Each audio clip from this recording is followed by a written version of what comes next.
ආයිබෝවන් සුබ දවසක්. ඉතින් අද ලෙසන් එක එහෙම නැත්නම් ලෙසන් 18න් මම කතා කරන්නේ move and copy නැත්නම් move කරන්න කොහොමද copy කරන්න කොහොමද කියලා. ඉතින් තාමත් channel එක subscribe කරලා නැත්නම් subscribe කරන්න කියන ඉල්ලීම කරනවා. bell icon එකත් click කරන්න.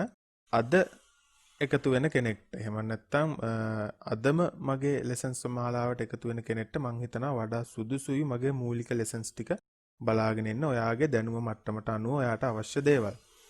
ඉතින් එහෙම නැත්නම් ඔයාට පුළුවන් අද ඉඳන් නැත්නම් මේ වීඩියෝ එකේ ඉඳන් මගේ lessons වලට සම්බන්ධ වෙන්න.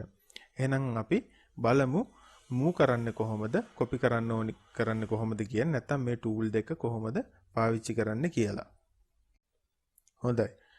අපි බලමු මුලින්ම move tool එක කොහොමද පාවිච්චි කරන්නේ කියලා. අපි මෙතෙන්ට ගිහිල්ලා move entities කියලා move tool එකට තෝර ගන්නවා. ඊට පස්සේ දැන් මම මෙතෙන්දි කරන්න හදන්නේ මෙන්න මේ circle එක මෙන්න මේ point එක වටා තියන්න තමයි නැත්නම් මේ point එකට move කරන්න තමයි මම හදන්නේ. ඉතින් අපි මෙතෙන්දි කියන අපිට move කරන්න ඕනි object එක එහෙම නැත්නම් මෙතෙන්ට අනුව මේ circle එක select කරන්න කියලා. මම ගිහිල්ලා circle එක select කරනවා. ඊට පස්සේ මෙතෙන්ට ඇවිල්ලා මෙතෙන්දී අහනවා මොන point එක base කරගෙනද ඔයා move කරන්නේ. දැන් මෙතෙන්ට අනුව මට ඕනි මේ center එකෙන් අරගෙන ගිහිල්ලා මෙතනින් තියන්න. ඒකින්ද මම මෙන්න මේ point එක select කරනවා. ඊට select කරාට පස්සේ ඔයාට පෙන්නනවා ඔයාට නිදහසේ මේක තමුන්ට අවශ්‍ය තැනකට move කිරීමේ හැකියාව තියෙනවා. ඉතින් අපි මේ point එක ගාවට ඇවිල්ලා එකපාරක් left click කරලා අනිත් පාර right click කරනවා.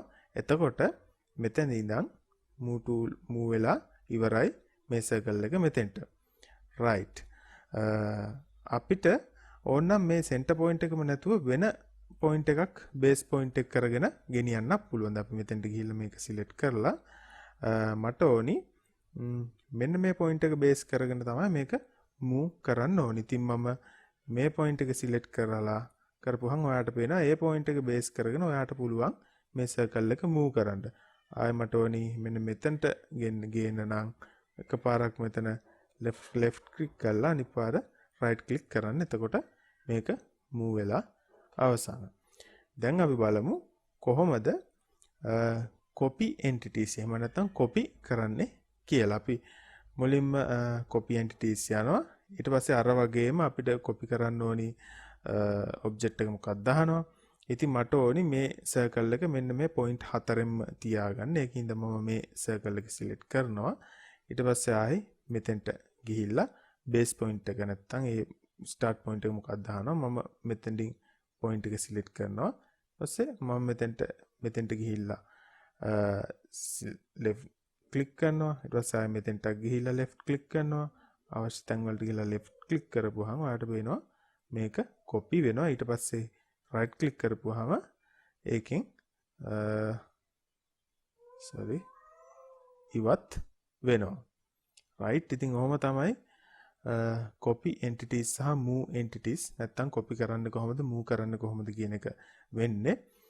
එහෙනම් මේකත් practice කරගන්න අපි ඊළඟ lesson එකෙන් හම්බෙමු.